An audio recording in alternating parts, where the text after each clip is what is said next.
I do. All right, yes, ma'am, if you'd please introduce yourself to the court and tell me what you want me to know. I'm Eva Benefield, Doug's daughter.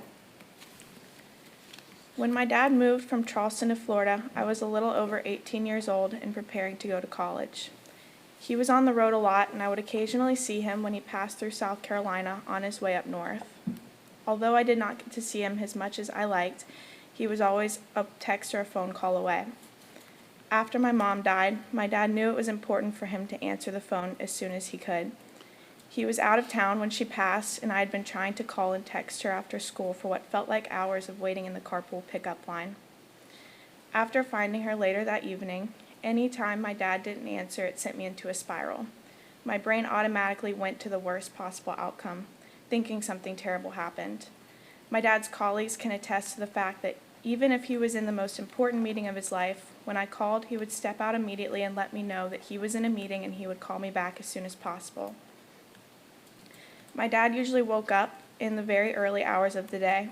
The first thing he sent me was always a Bible verse followed by, "Good morning, pumpkin."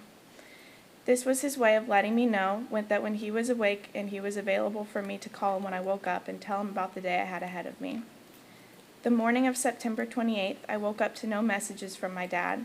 I wasn't alarmed quite yet. Sometimes he rushed to the gym or had to immediately get to his computer for work. As the morning droned on, I anxiously awaited a phone call or a text message from him. Around lunchtime, I began Googling about traffic accidents in Sarasota, Florida. My friends told me, I told my friends I was worried, and they let me know I had nothing to worry about, that my anxiety-ridden brain was just flocking to the worst possible outcome. 9:24 a.m. Good morning. 10:42. Hello. 10:43. You're kind of scaring me. 11:20. You should definitely text me so I know you're okay. 11:48. I'm about to text Ashley. 11:49. Just kidding, I don't have her number. 12:03. This is freaking me out.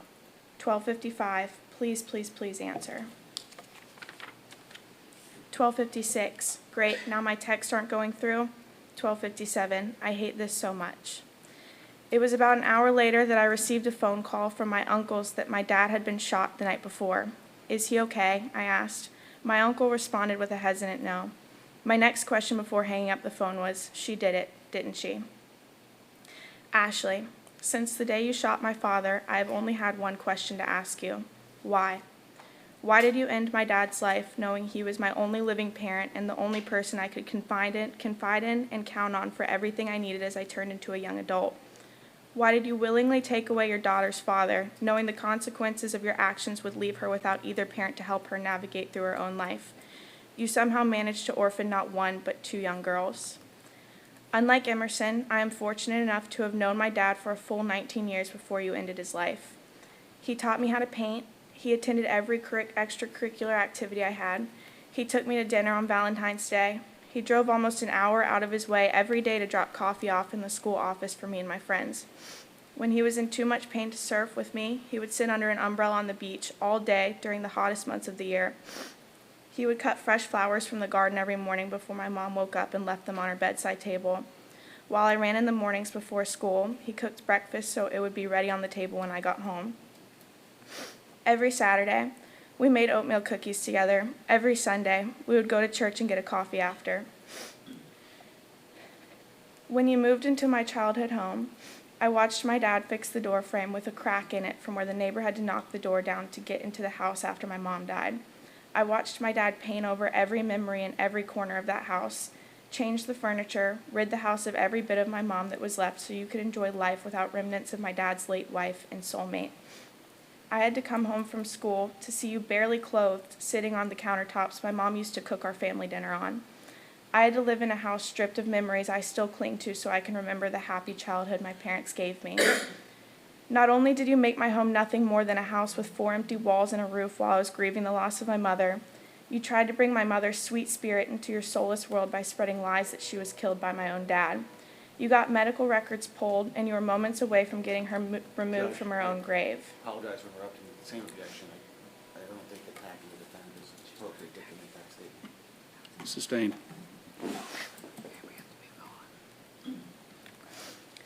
When you left my dad the first time, I watched his face as he read the letter you left on the bed for him. The house was quiet that day, and while I felt sorry for my dad because I saw the pain in his eyes, I was secretly excited to have my dad back. Those few months that he received nothing but radio silence from you, I was able to finally regain the relationship we once had. Things finally felt normal again. Easter weekend of 2018, my dad insisted that I drove to Florida with him so I could enjoy Easter Sunday with my half-sister. The night before Easter, you and Alicia pulled me aside before dinner to try and convince me that my dad was a monster, that he killed my mother, that he was evil and I was unsafe. The next morning before you brought Emerson over to open Easter baskets, my dad could tell something was off. Shut, same objection. I can see two ways this could go. It could come back around. I don't know where it's going, though. I don't know what the next statements are. If the next statements contrast that with with evidence designed to demonstrate the victim's uniqueness as an individual human being and the resultant loss to the community's members by the victim's death, then I'll overrule the objection. If not, I'll sustain.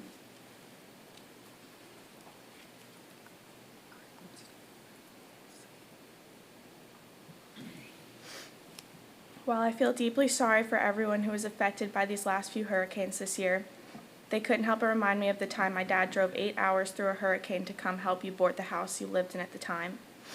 My dad was the opposite of what you have attempted to portray him as. Doug Benefield was kind to a fault, he was smart, he was strong, and most importantly, he was generous. His generosity is what got him killed. December 2nd, 2014, 10 years ago yesterday, my dad was out of town when I found my mother dead on the floor at 14 years old. Her funeral was the first and only time I saw my dad cry. Not even a year later, he met you during what I imagined to be a very lonely part of his life. You decided to put on your biggest act of your career and pretend to be everything he needed to fill a void. I watched him. Same objection. Again, apologize for interrupting. And Judge, I think she can talk about her dad and how he took this in and was kind. Even, If that's where it's going, but as I've said multiple times, and as I'm pretty sure I confirmed before we started, that the state had gone over with its witnesses Yes. the nature and extent of an I appropriate just have victim a impact. difference of opinion as to what they're allowed to say, Judge. So it's difficult I'm going for by the me Florida to- law, For death penalty cases. and I said that it's appropriate. I think there are good guidelines.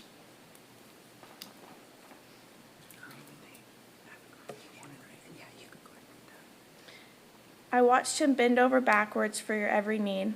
For years, he gave you everything he had, time and time again, trying to show you, Emerson, and Alicia nothing but love.